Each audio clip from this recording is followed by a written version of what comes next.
Hi Charlie, welcome to the 74th day of my video polling experiment where I break down and analyze the LinkedIn poll that I posted last week and that closed this morning. Now last week's poll was inspired by a conversation I had with one of my friends where they were talking about a recent trip that they took to Costco and they thought they would spend about $100 on essential items, but when they walked out of the store they actually ended up spending over $300 not just on essential items but also on larger ticket items, mostly some supplies for summer camping trips. And that got me thinking about, even though Costco is advertising itself as a place to find great deals on essential items, does it also encourage people to overspend on things that they don't necessarily need? Because while a raft for kayaking along the river might seem like a nice item to have, I don't think anyone would really consider it an essential item. And if my friend hadn't walked past it on display at Costco, I doubt they would have been incentivized to buy it at all. So the question that I asked last week, inspired by this friend, was, does Costco encourage you to overspend? There were 3 answer choices: yes, no, and maybe.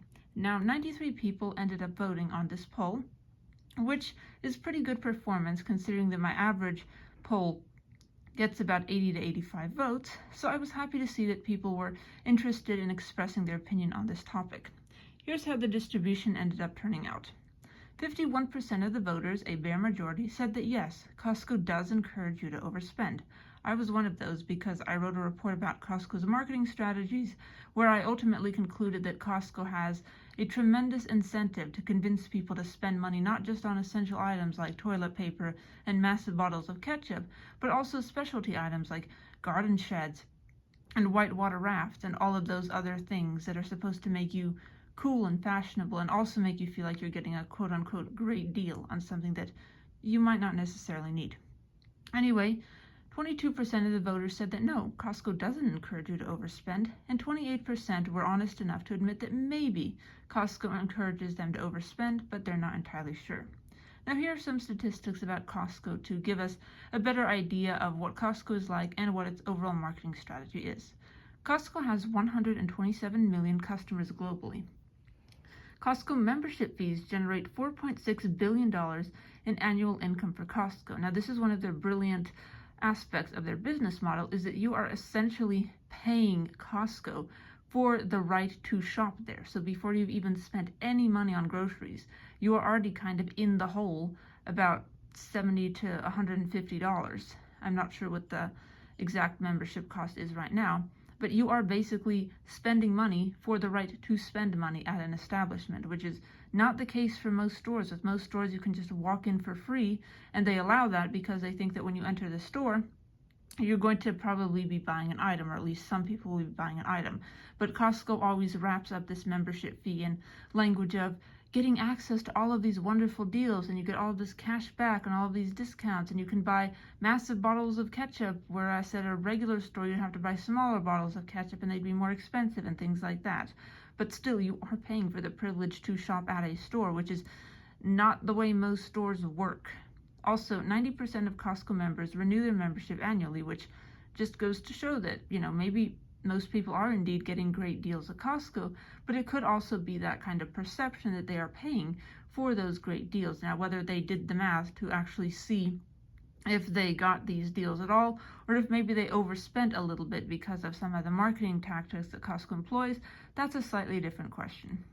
66% of Costco customers are Gen X or baby boomers, so skewing a bit on the older side, which isn't a surprise since Costco was a store that was founded, I believe, in the 80s, sometime during the 80s.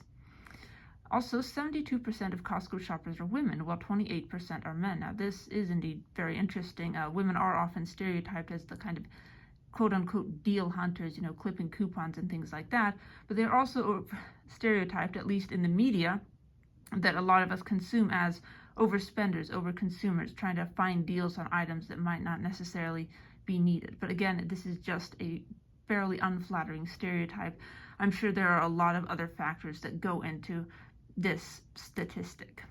Also, Costco shoppers, as a general customer group seek high-quality discounted products, aka hidden gems. And Costco really plays into that treasure hunting aspect of their shopping experience by, annoyingly enough, ensuring that none of their aisles are labeled. So if you're looking for, say, nuts because you like to snack on nuts, you would have to walk through probably 10 aisles just to find those nuts, whereas at any other store, those aisles would be clearly labeled and you could just look up and see, okay, in aisle 7 we have nuts and other snacking foods. But Costco obviously wants you to be wandering around these aisles so that you can see other products and potentially purchase some of those, even though you didn't want or need these products when you first walked into the store, and it was only seeing these items during your long-winded Costco trip that you were incentivized to buy it at all.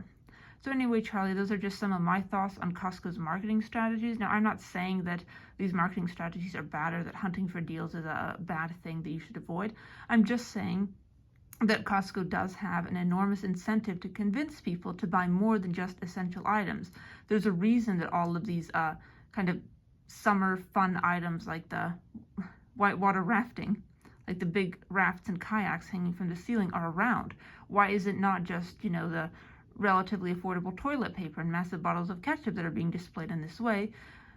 The rafts are being displayed because Costco wants at least some people to buy them, because those are probably a higher margin items for them in terms of their bottom line and revenue structure. So anyway, Charlie, thank you for listening to my little spiel about Costco. And before I go, I would like to show you this poll as it appears on LinkedIn, just to prove that I'm not making this distribution up. Here is the poll as it appears on LinkedIn. As you can see, it got 93 votes, and the most popular answer choice by a very, very, very slight majority was, yes, Costco does encourage you to overspend, with 51% of the votes.